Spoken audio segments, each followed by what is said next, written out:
হাই friends, কি খবৰ? মই আয়ুষ ৰং চেনেলত সম্প্ৰচাৰিত হৈ থকা পতিতৰা ধাৰাবাহিকখনৰ আজিৰ খণ্ডটো চাবলৈ বহুত বেছি ভাল লাগিব।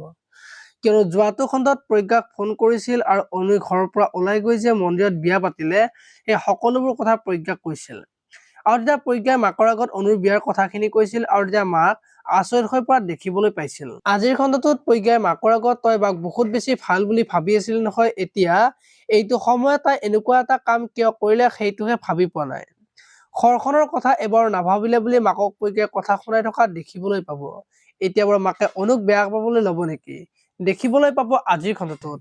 ইফালে আকৌ মনীষাই যে প্ৰমৰ দেউতাকৰ ওচৰত যাব আৰু আপোনাৰতো আমাৰ কাৰণে সময় নাই, কালি প্ৰমৰ ইমান টান জ্বৰ উঠিছে, তাৰ ঔষধখিনিতো আনি অনুক বিচাৰি যাব পাৰিলে হয়, তাতে গম পাইছো আমাৰ প্ৰতি থকা দায়িত্ব বুলি ক'ব।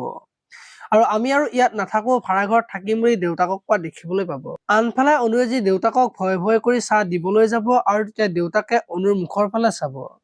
এতিয়া বাৰু দেউতাকে অনুক গালি পাৰিব নেকি দেখিবলৈ পাব আজিৰ খণ্ডটোত। আৰু আজি পম জিউৰ ওচৰত গৈ বহি থাকিব আৰু তেতিয়া মনীষা যাব আৰু তোমাক ইয়াত আহিব মানা কৰিছিলো নে নাই বুলি পমক গালি পাৰি লৈ যাব। এতিয়া বাৰু জিউৱে কিবা ক'ব নেকি দেখিবলৈ পাব আজিৰ খণ্ডটোত। আপোনালোকে পতিতৰা ধাৰাবাহিকখন চাই কেনেকুৱা পায় কমেন্ট কৰি জনাব। আৰু যদি আপোনালোকে এতিয়ালৈকে চেনেলটো ছাবস্ক্ৰাইব কৰা নাই তেতিয়াহ'লে চেনেলটো ছাবস্ক্ৰাইব কৰি ভিডিঅ'টোত এটা লাইক কৰি দিব। ধন্যবাদ।